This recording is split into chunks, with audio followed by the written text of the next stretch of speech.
We have Trick Esports up 2-1 over Method, and now Method, they're going to have to secure a win here to tie the series. We're going to Volskaya. Yep, Volskaya going to be the map, and that means that we have now first pick again on the side of their opponent. All right, Volskaya Foundry. Method only played the map once. They have actually in the past banned it out heavily, 8 times, 8 bans on Method side against Volskaya, where they didn't want to play the map. Then they started to change their ban pattern. Now they are playing it for the second time. So far they haven't won once there. And Tricked has actually started to pick the map quite regularly. Yep. They have 2 wins and 3 losses on Volskaya, but they are now picked the map for the 4th time. So this is a map where oftentimes they find themselves in a spot where they're saying like, yeah, we actually like it. We actually have fun playing here. And let's see what they have up their sleeves this time. The map's starting to get figured out, really, when it comes to item control and knowing where, okay, if we get a kill here, we're going to invade our opponent's merc camp, take away their turret, something we're set up for the control point. Stacking quest on this battleground in particular is very easy to pull off around the control point because your opponent is forced to come fight you. So a lot of those elements are starting to be brought in, so it's starting to become more of a control pickup for a lot of our teams. In terms of strategies, it's still going to be interesting for me to see what they're going to do here, because are we going to see any kind of wombo combo set up again? Is it anything around Hanzo with an arrow that's being set up? Arrow into Apocalypse is still a big deal here. Yeah. That can be used, of course. Sustainability on the shrine itself is fantastic. It's one of the reasons why Blaze is being played quite a bit on the battleground, just simply because you need to control that checkpoint, of course, for a long duration of time, and that's where bunker play is becoming super important. So I got a couple of tweets about what we should call. I already have found the perfect name. It's Tick Tick Boom. Tick Tick Boom, I like it. Because there's a couple here that I'm like, not so much. Dante's Infernal, the Omega Lol Pummeler, like, come on. Like, Tick Tick Boom is awesome. I like that. You've been watching Twitch too much, buddy. Omega Lol is not a word you can use to describe something, okay? All right? Let's get that out there. HGC says no, you can't do it. I like Tick Tick Boom, though. There is stun, sealed, and delivered. I saw that too. Delivered. Delivered. Yeah. Yeah, I like it. The problem is like... It's hard to pronounce. Yeah, it's funnier when you read it than when you say it. Yeah. But yeah, so I like that. That was a good pun. Tick, tick, boom. I like it. Malfurion comes in, and that'll be the first pick here for Method. All right, Tricked. What do we have? First of all, Maiev is being banned again, and we see the setup with Medivh being ruined. So Method is mostly worried about any kind of setup with Medivh for the reason pointed out already. I mean, it was very transparent in the last game that even without the Diablo combo, you can still play around Garrosh with it. You have other tools as well. Maiev played a big role in game number 1 and game number 2 on the side of Method, which is why it was targeted in the last game already, but now even making it into the first ban position here from Tricked's perspective. How are they going to start things off here? Are we going to see that early Hanzo pick, or are they really relying on Phoenix again? I mean, so far they won both of the games where they drafted Phoenix. Yeah, they've really delivered on the Phoenix. Being able to have the follow-up damage from that salvo has been instrumental. They've also played it very safe, too. Anytime that any type of pressure comes towards Crosby, he is willing to warp away. Other heroes that become a little bit more accessible in terms of getting picked up. Thrall is great to grab early in this match.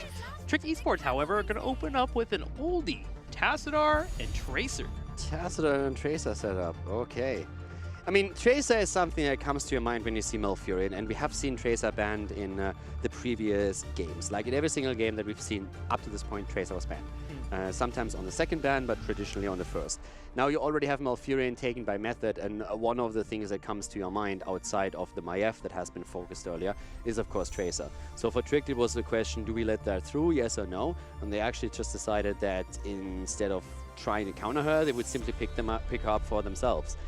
That immediately brings me to the question, is there a chance that we are, first of all, we are Blaze and Phoenix, and I guess that answers my question if we're going to see Varian. There is a chance that that's going to happen. I guess there's still a chance that that's going to happen. I mean, you missed out on a bit of wave clear, but you have Phoenix, you have Blaze here for wave clear, so both of them are not too bad. You have another choice as well. But Varian actually targeted by Trick right away as a potential ban. Okay, so that puts a stop to that. I thought it was still also an option for them. So against Phoenix. Shattering throw. Yeah, true. Move in, force a fight, but Blaze makes things a little bit more difficult to make sure that Tracer is your only damage here with that pulse bomb being engulfed by a bunker. Gotta be careful there. True, but at the same time, I think Phoenix is going to be in the spot where, with Tracer and having the Tassadar shield there, Tracer can go really deep against this, and so Phoenix is going to be under constant pressure, or should at least be. Garrosh banned, making sure no taunts come out, nobody can get played out on.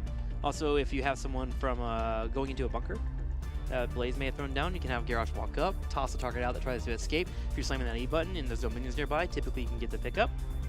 So nice little ban there from Method. Make sure that front line warrior isn't going to be too much of a nuisance for them.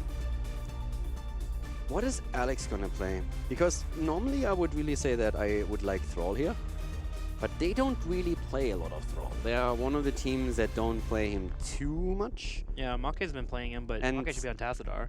Yeah, like Alex doesn't play him too much. That's Yeah. basically it. So I really want to see what they're gonna do with that. If what the offlaner is going to be like. If they are going for a bit of a different approach on that, or if it's actually going to be a Thrall setup here for them, and then having as a main tank, I don't know, Diablo, Johanna, Murd, and ETC even. I like Diablo Leoric. Leoric for the double lane soak, yeah, they could definitely do that again. Diablo Stukov comes out. So we have our double support set up. But there's a good chance that they're going for Leoric again. This is a map where you can get a lot of value from an experience perspective out of Leoric, but they are still flexible to react to whatever Method does now with their side laner. But they give also a Method first dips on it, so they can just decide if they want to play Thrall again. We have seen that from them several times now. I mean, Method is one of the teams that have shown us a fair amount of Thrall games in the past. 5 to be exact, so outside of the series here today. So what damage are we getting here from Method? Is it time that we see them finally pull out the Smurl? Will they grab Thrall themselves? I think I like Thrall, especially in the Diablo here. The thing is, if you play Thrall right now, it would make Blaze your main tank immediately. So you can Blaze on the off lane, unless of course you go into a triple frontline setup to just make sure that Phoenix is even safer. You can do that too. If you play Blaze, Thrall, and then another tank, you could run that into what we're having here. Makes it a bit harder for a Tracer to blow something up. You have also a super heavy frontline that's difficult to kill. Could have the damage output through Thrall, Blaze, plus X. But I would still say range damage. Tychus! Tychus against Diablo. We've been talking about him being a bit underplayed earlier, and here he is. Good around the control point too, thanks to Odin. Lots of control. That transformation always helpful. That's why you see Alexstrasza sometimes picked up, being able to have those big power moments. Final pickup coming from Trick. Speaking of power moments, this might be an odd one. What do you think about Rag here? I was thinking about Rag actually earlier. I mean, with Alex, you never know. But I don't... We have seen Rag just recently a few times here. I'm not really quite sure. I'm not the biggest Ragnaros fan in general. Why? Just in general, I feel like if you have a Thrall, he is more of an impact. Ragnaros oftentimes is just suffering. He plays... Check your row, buddy. That's the fire lore you're talking about. Nah. The guy's a wimp. The problem with Ragnaros, I feel, is simply as he, on this map, plays too much around the Molten Core cooldown. And if you don't have that, that's why you would want to try and get a lot of your value out of it. Tyrael, huh. More shields, more survivability. Is that gonna be... Judgment? I don't think so. I mean, it is Alex, so that would fit, but... You can Nature's Cure after, but if you lock down Phoenix and interrupts his warp can come out right before the Tyrael hits so, and that can disconnect it. Yeah. It's I mean, doable. you follow it up with Tracer. Yeah. It's all in, but Trick Esports can all in. They've done it a few times. I would still expect Sanct Yeah. to come out here with the setup that they're running. Especially with Bunker. Yeah, I just feel like you would have to just play the long game here and pop out the shield, chunk where you can, and that'll be the pickup for them. So it all comes down to Tracer here. And how exactly Crosby finds these kills, or I'm sorry, Make. Yeah, Mako. Yeah, Make. Crosby's going to be on the Tassadar. Okay. I mean, I'm ready for this. I think around the Tracer play, they can really make a lot happen. Now with Tychus in the game, it's a question of can they burst on Ramabola, yes or no? So that's probably what I'm most interested in. If Ramabola can survive, then they have Diablo at the front who can do a lot. But with Tychus in play, if you root him down and you get with Mirrodin a good Stormbolt off, and then Blaze has a stun available, Malfurion has lockdown, that's a lot of time to get the bigger they are through and just simply burn Diablo's hit points away. And if he's constantly on the run there, so... For me, I look at Method, and I think they have the real control here when it comes to wave clear and control points. So I think they have a slightly better draft, in my opinion. Let's go ahead and head into it here for game number 4. Trick Esport on the left in the blue. Crosby playing Tassadar, Alex Saprogi on Tyrael, Grandpa Kit to play Stukov, Make on Tracer, and Rimmer back on Diablo. And their opponents, of course. In this game, we're having Method on the right side in red, and it's Schwimpy on Tigers. Ethereal on the offlane with Blaze, Curson again on Malfurion, Arcana this time on Murden, and Phoenix is played by Nick. Talked a lot about Phoenix here so far. He's sitting at 2-0 today. Tricked Esports very successful with him, more so than any other team, and now we have an opportunity for Nick to show his own skills again. He did kill it last week. I gotta say, Crosby also killing it today on that Phoenix. Obviously getting some wins already on top of that hero. Nick, very good at sidestepping and watching out for that CC coming their way. He is probably one of the most aggressive Phoenixes I've seen so far in the HGC, being so aggressive here, where Tricked Esport almost punishes him. Yeah, that's going to be the name of the game. Is Phoenix going to be taken down by Make here? Make is going to zip all over the place and trying to confirm these kills. And yeah, that's going to be the battle. Is Nick going to be able to stay alive with the help that he gets? Of course, also a bit pressure here against Shrimpy. Grandpa Kette is still trying to make sure that Make is alive. And level 4 is going to be one of the big power spikes for Tassadar here. I mean, Tassadar in general just has such a massive impact in any kind of coordinated play, I want to say, that you can do so much with him. The problem, of course, is that Tassadar's hit point pool got reduced a bit. Yeah. That makes him very vulnerable, so you have to be a lot more careful than you had to in the past. You almost get surprised, even knowing in the back of your head how weak you are, because you look at your health bar, you just don't correlate to, okay, I die to a couple of hits. There have been so many times I play Tassadar where I'm just being up a little bit too far, trying to get that slow in. Next thing you know, completely zipped down. You got to be careful, man. Yeah, Tassadar is definitely in that spot. We also have, in terms of just survivability and sustainability, now third win taken on Muradin again. For this map, this is great. Even if you get chunked down at the beginning, you can just move back a little bit. Your healer doesn't have to focus on you too much, and then you can just go straight into the battle again. Just because with third wind, you are so quick back to an impactful hit point amount where you can say, okay, I can rejoin the fight now. Stacking process, of course, going on for Arcana here as well. We have by now Rema Ball on 22 souls, so he's working on that Devil's Stew value so that he can pre-tap whenever they go into one of these fights, so simply take one of the healing globes and then go back into it. But still that fight here with Marker happening. And now that level 4s are in, Tassadar, of course, has the extra shield talent. And with Tracer, we are talking, obviously, about Life Leech. Yeah, if you don't get CC'd while you get that shield in there, you feel like a god when you're playing Tracer, being able to get that lifesteal coming in there. But on top of the lifesteal, just having that shield just makes your health bar a little bit more durable. Grandpa Kid not looking so durable right now, though, as he gets put in the ground as Method moves in and gets a kill. Can't believe they pick off Stukov, and even almost a chance for Malfurion to fall, but Malfurion able to walk away. Yeah, Malf nearly dying here, so they were very close to making that a 1-for-1 trade, but Method walks away with that one kill.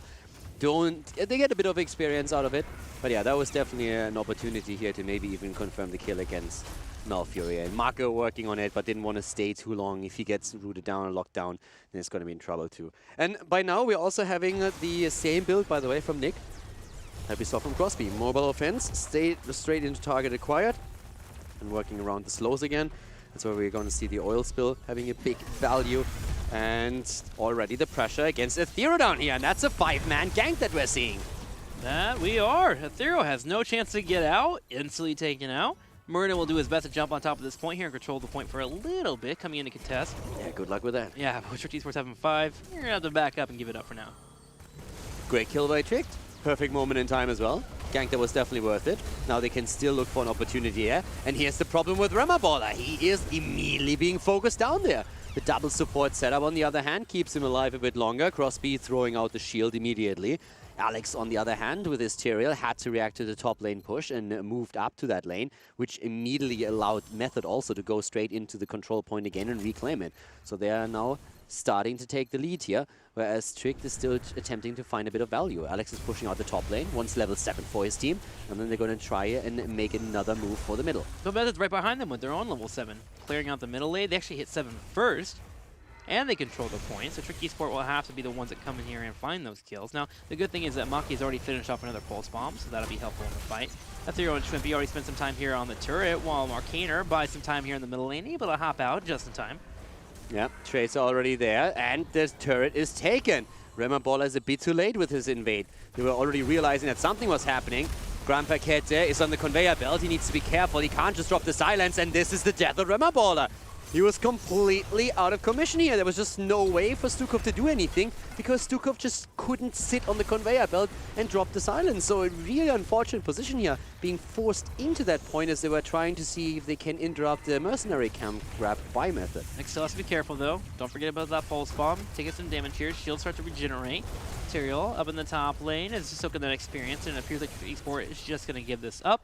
Method will get the first protector of the game. And this really comes down to positional problems. With them trying to invade the mercenary camp, Stukov just couldn't help Diablo at all. Remabola is a bit too deep, Stukov is in a position where he can't do anything, and now Gran Paquete is just absolutely out of position here as he's getting caught up at the top. Didn't really see the rotation coming, and that drops another hero. 3 kills now for Method. And with that and the pressure through the protector, we're starting to see Method now, at least from a structural perspective, taking a lead.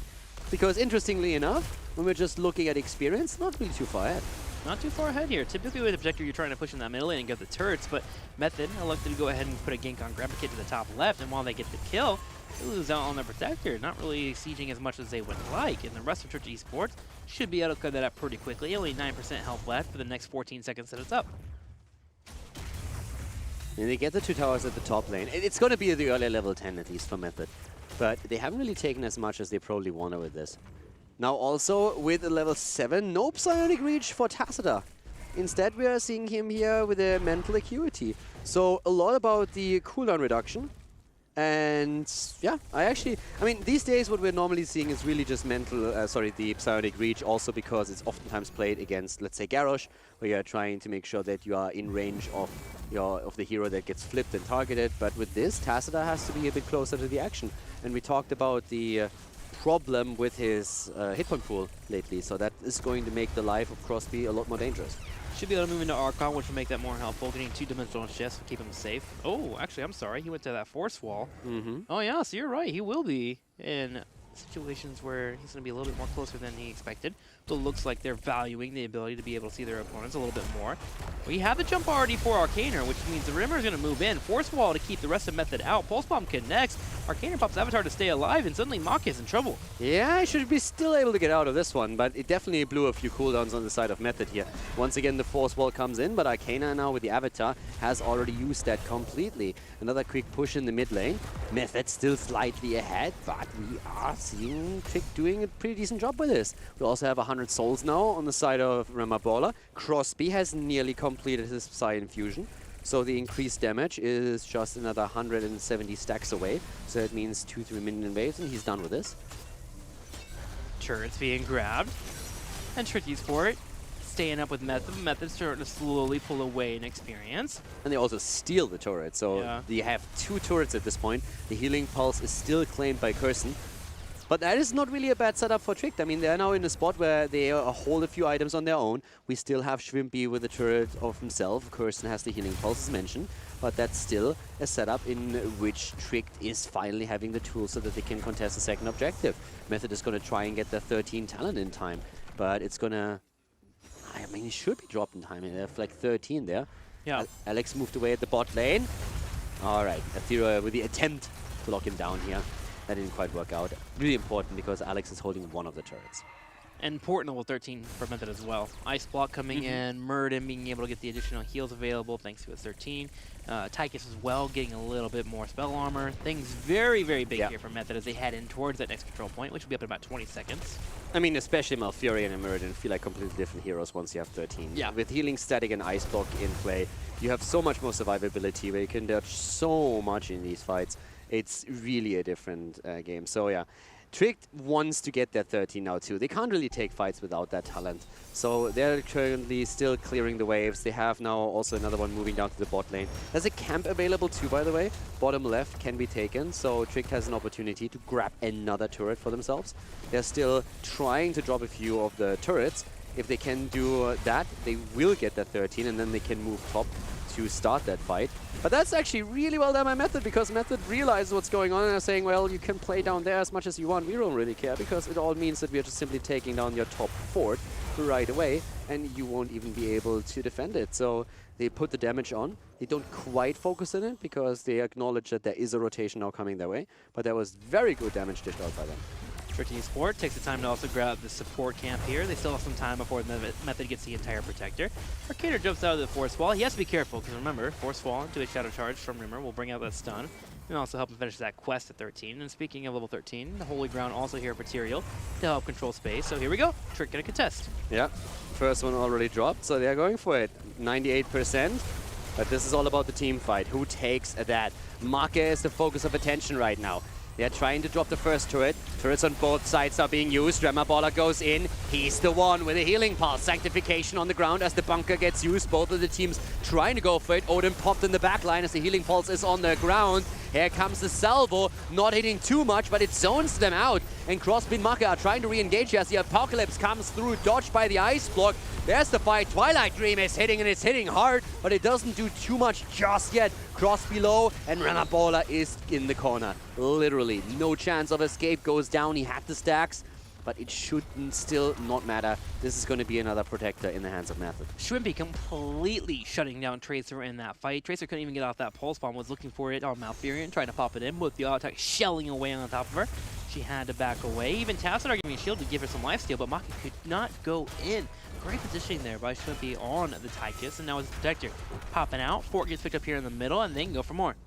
The thing is that with Mental Acuity and the level 13 talent that we have for Tassadar, if you're going into Aduin's Wisdom, you're really just trying to get your cooldown reduction through the level 7 and then spam Oracle so that you get the abilities, like the ability cooldown reduced for as much as you can. Yeah. And currently that's not really happening. So they need a couple of takedowns that Crosby can capitalize on. Because they want to have this up as much as they can, so that Tassadar is just spamming out spells the entire time. And this is, at this point in time at least, not really the case. The attempt to go for Nick, but the silence just isn't there, and you need that. That warp has to be interrupted somehow, and you don't have anyone else in this setup that can really make that happen outside of Diablo, and he's the one who had to make the initial engage. And Method takes the time to work on the fort to the bottom lane and kill the well. They get both, and now they jump into level 16 with that wave being cleared out. And they still have 10 seconds here to look towards this keep wall. Esport in a world of hurt here as they lose their front line of defense. All forts taken down, top, middle, and bottom. Yeah, and that is just hurting. The wall is falling, 16.5 versus just now about to be 15. Diablo at the top is getting some stacks and some experience, but of course, it's all about the item control now, and that's really where Method is going to put in the time and the works. They're already jacking another turret, so they're going to work. They're actually working towards the next objective already, and they're going to have such a massive advantage heading into it if they don't lose heroes now. And I think this is very unlikely to happen if they play their cards right. Turrets grab, the top lane pushing in as well. They can grab that Merc camp. Trick Esport desperately looking for 16 themselves. Starting a group of 5 to make sure they can do it together as they clear out this middle lane and top lane, and that'll give them that 16. I mean, also keep in mind that we have now the offensive cadence taken for Nick here, so that means that he has an opportunity to chunk down Diablo even faster. All that percentage damage is just really brutal. Arcana is, with Stone Form on 16 now, even harder to kill than before. And there's already not really a lot of heroes that can threaten him here, because Maka is the main damage dealer in this setup. And that is just starting to become an issue. If you have a long sustainable fight with a double support and you can just continuously poke with Crosby Storm, for example, and just put Maka into a good spot to deliver damage as well, then you have good chances to do something here. But the problem is that all in all, they do not have the damage output. So it's all hinging on Maka, and if he doesn't get that kill, that immediate blow up against one of the targets, then you have a rough time winning those team fights, especially around Bunker and Avatar. Well, don't worry, the damage jumps up a little bit here with 16 coming online to Diablo. Once he's able to finish off his level 13 quest, and being able to get that additional damage in fights for the Devastating Charge will be helpful. He only has 2 out of the 5 that he needs so far. And of course, also, Tassadar now has the Double Storm, so that's another big, big tool. Just softening up these targets. It's also zone control, of course, that you have here. They are trying to make sure that they are not falling too far behind experience, and I mean, they're still a level behind. But there's Diablo now coming in, trying to... I mean, they seem to be willing to make a play on that fort even. They were looking for the silence. Grandpa trying to get that root. Tychus is in the middle. Bunker comes down. Rimmer's looking on the side. Wants a Shadow Charge as soon as the Thorough comes out. Yeah, that didn't work out. Did nothing there, but Pulse Bomb will make it all right. Yeah, Make gets the counter kill. Here comes the arm, but still Diablo went down, and he just did nothing in that fight. He was looking for the flank, waiting for an opportunity, but that backfired hard. Mark is still outside of the range, gets the quick shield here to keep him alive. So at least it's a 1-for-1 trade, and Diablo didn't really have any stalls that are noteworthy. He's on 30, so it's not like he lost his stacks, but not quite what they wanted to achieve here. I mean, in the end, to be fair, it's a trade in their favor. At this point, they're down in levels, so that means that the death timers for Method are higher. They got a bit of underdog bonus, and they also get the stack for Tacitus level 7, so he has now 1 stack on his mental acuity. But they were hoping for more, obviously. Yeah, Method now also still has Odin, so they control this bottom point. Diablo's going to spawn here and try and get a couple of souls, but as you mentioned, still only at 30, not as tanky as he would like to be. But they still have a slight advantage. Blaze is going to take some time to move over here, so Method is going to give this up. Just for a short duration, but they're going to move back now. And that's maybe their chance. Are we going to see that play? Silence comes out, Curson came in, and Ramabola, he wants the kill, but he doesn't get it. He himself blown to pieces once again. The engage was good, a very aggressive setup, but now Maka is also dying, and that could be the beginning of the end here, as we are seeing Method with the control on the point once more. Looks like this is going to be another protector for them, and already with 2 heroes on Trick Esports side, down Method moving through that bot lane, trying to put the pressure onto the keep so that they can use the Immortal to end the game. Sorry, the protector. He's going to go ahead and pop Stoneform here and also try to hold down this keep. Gonna tank it here with the turrets coming in as well. They have items that can take it too. So this should be an easy keep for them. Crosby has that force wall still, so watch out for that. When no Diablo be on the field though, Method doesn't have to worry too heavily. Now Arcana can take the damage for the reason pointed out earlier. You have third wind on level 1, so you're really quickly going to be able in a spot where you can use that. Broccoli also tanking a couple of shots here. That's super important, so Malfurion's level 4 talent comes through. The keep is about to fall, but at this point it doesn't even matter too much. You wait for that protector. And now, of course, the idea is get the experience to 20 and then end the game. Trick may have to fight here, because this is going to go straight for the core. Combo straight on Diablo, he gets focused down, Rimmer's low on health, he's going to tap here, so he has that region available. The tap worked, but the problem still is that now the 20 is in play, Storm Talents on the side of Method against the 18 that we have for Trick. Stat advantage also important, and now they try to end the game. But the Protector gets actually burned down really quickly here. Trick so far is doing a good job with the defense. They're going to take core damage. The question is just how much. Rimmer taking a lot of damage though. Combo comes out. Gonna have Malfurion focused against the wall, and Malfurion actually gets taken out. The Protector's still on the core, though. It's dropping down to 50%, and Trick Esports is attempting to hold here. 18 to 20 with no healer up. Grandpa Kit, however, does get picked off. Tyrael is gonna be the next target, trying to pop out his own shields. And here's Odin. Here comes Odin. Maka tries to get the kill, bunker, but he doesn't. And now this is just lights out. At this point, the core is already down to 40%, and Method goes in. They take Tracer down, and this is the end as a Method ties the series once again and brings us into game number 5. Game on number 5. Method controlling those fights really well, not allowing for the Diablo to even have a chance to get the combos that he wanted. Rimmer just felt like he's getting picked on so much there. The souls being reset in the middle of the game hurt him too. Couldn't ever get to a spot where he had too many available, similarly he would have enough region popping in. And Nick with that level 16 talent put a lot of pressure on them. I mean, big problem is here, Diablo at that front line, even with a double support, you have Tychus against him. Yep. You have the level 16 on Phoenix that you just mentioned, so the extra damage against the hit point heavy targets comes into play for him too. So yeah, well done. Also, Phoenix today, 3-0. Phoenix destroying. Seems like we're getting figured out where to pick him up and draft. Teams also getting a little bit safer in their movement around him. And also watching out for those full combos. Diablo really didn't have a chance to ever even move in for the direct fight that he wanted to. Yeah. So him getting picked off and Maka being able to find those pulse bombs, just having a difficult time. And to be fair, post 13, as we mentioned, survivability was a little bit too much there for Method. They were ready for that pulse bomb combo coming out. Yeah, exactly. It was just too much for them to handle. You didn't have... There was just no kill potential that we saw from the other side. Maybe with those storms, if you pick someone off. Yeah. But the problem is Diablo had to be careful. Every single time Ramabola made an engage, the bigger they are, burned him down. Then Phoenix comes in, weaves in the auto attacks. They drop him so quickly. Even at the end, when he was trying to go for Malfurion, Malfurion just dropped the Twilight Dream, and then there was just nothing he could do. It was just sitting there, beat on, and then he died. And that was the end of the Protector race, and with that, they lost the game. So great draft and good performance here by Method, and we're going to see in the 5th game which team takes the series here. Yeah, we're going the distance here. So game number 5 coming at you right after this commercial break. Stay tuned. This is the HGC.